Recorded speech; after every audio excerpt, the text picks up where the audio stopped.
Bismillahirrahmanirrahim. Assalamualaikum warahmatullahi wabarakatuh.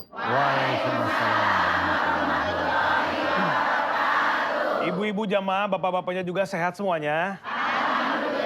Alhamdulillah, terima kasih sudah di Siraman Kolbu. Mudah-mudahan jadi manfaat untuk kita semua ya Bu. Amin. Bertemu lagi bersama saya Bobby Maulana dan juga Pak Ustadz Danu. Selamat datang di Siraman Kolbu. Sejukkan hati.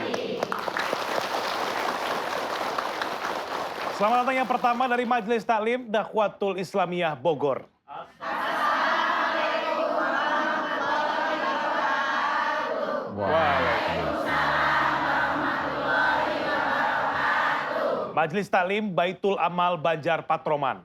Assalamualaikum warahmatullahi wabarakatuh. Waalaikumsalam warahmatullahi wabarakatuh. Majelis Taklim Rodatul Ummahat Depok. Assalamualaikum warahmatullahi wabarakatuh. Waalaikumsalam warahmatullahi wabarakatuh. Majelis Taklim Miftahul Jannah Cimahi.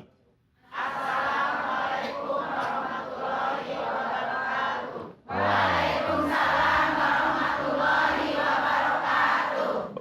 Majelis Taklim Baitur Rahim Karangsari Tangerang, Banten. Assalamualaikum warahmatullahi wabarakatuh.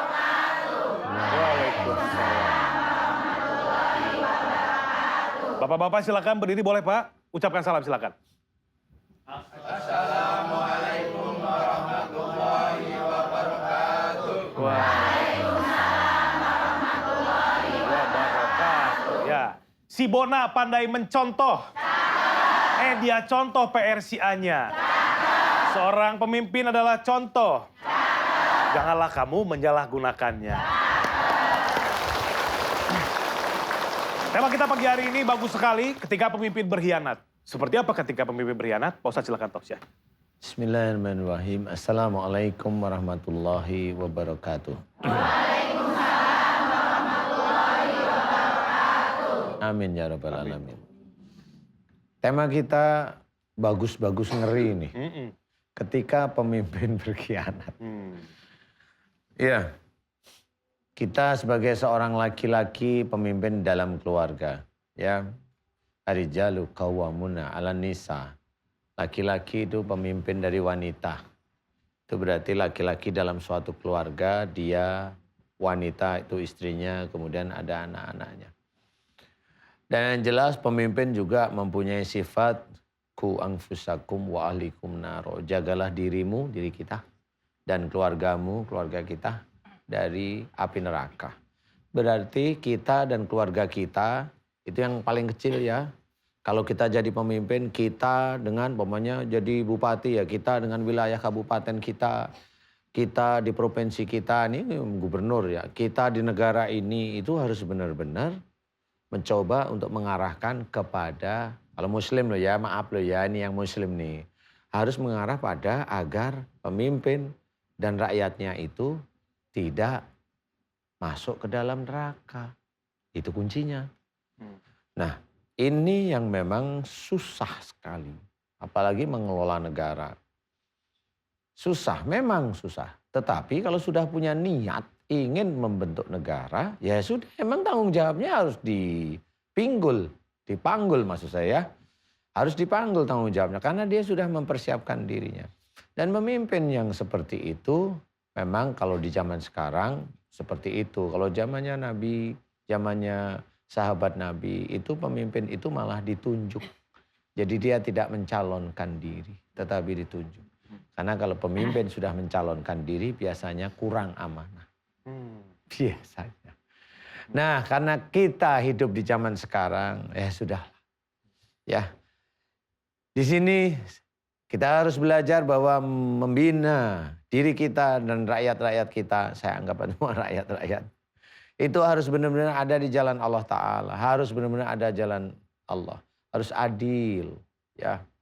Jangan membela satu hal, nutupi satu hal, kemudian yang lain itu dimusuhi atau begitu. Itu harus belajar untuk bijak. Karena apa? Kalau memang, kalau saya ini, kalau saya hanya berpikiran, wah ini nanti untuk keutuhan negara harus begini, harus begini. keutuhan negara kan memang harus kita kerjakan. Tapi lebih bagus lagi kan kita serahkan sama Allah. Kita serahkan itu maksudnya apa? Tetap tugas kita sebagai seorang muslim harus dekat kepada Allah Ta'ala. Walaupun ada ikhtiar untuk menjadikan negara itu bagus. Tapi di antara para pemimpin ini juga ada yang korupsi. Nah ini dari mana? Karena dia banyak melihat celah-celah untuk dia itu mencari uang untuk seperti itu. Dan banyak kasus seperti itu. Kenapa? Ya banyak. Karena saya sendiri bekerja di wira swasta. Banyak sekali yang minta potongan-potongan itu banyak. Serius. Dan itu ya pemimpin. Sama. Nah di sini kan terdolimi akhirnya ini. Keuntungan jadi hilang. Nah, dia nggak sadar bahwa dia berbuat dolim. Nah sama di situ. Kalau itu dilakukan terus, itu anak istrinya itu makan makanan yang haram. Dia akan bertanggung jawab nanti di akhirat. Walaupun ini yang keberapa ribu kali saya bicara untuk semua teman-teman saya, saudara-saudara saya yang muslim. Itu nanti bertanggung jawab di akhirat. Jadi kalau kita mencari kehidupan dunia, rezeki kita itu sebenarnya mengarah untuk kehidupan akhirat. Bukan untuk mau seneng-seneng aja di akhirat. Makanya mencari rezeki yang halal, yang thayyib. Cara-caranya juga yang halal, yang thayyib juga. Gak bisa kita semaunya, kita sendiri. Kalau seorang pemimpin dia itu berbuat dolim pada rakyatnya, mengambil uang semau-maunya. Kalau dia tidak terkena oleh hukum di negara, dia tetap akan terkena hukum Allah. Dan hukum Allah itu nanti akan dia rasakan di akhirat. Nauzubillahi min dzalik. Kita belajar jangan sampai kita menyalahi aturan Allah. Walaupun kita tetap tidak memungkinkan bahwa kita banyak salah. Tetapi ayo kita belajar lurus. Bagi ibu-ibu semangati suaminya untuk mencari rezeki yang halal dan thayyib. Khususnya yang ada di ASN.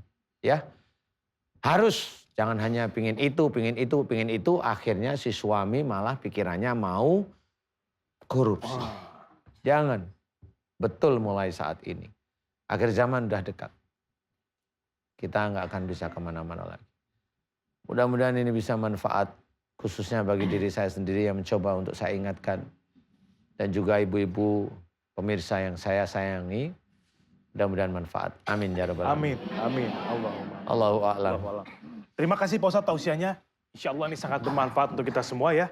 Mudah-mudahan kita dijauhi dari pemimpin-pemimpin yang zalim, pemimpin-pemimpin yang munafik ya. Amin.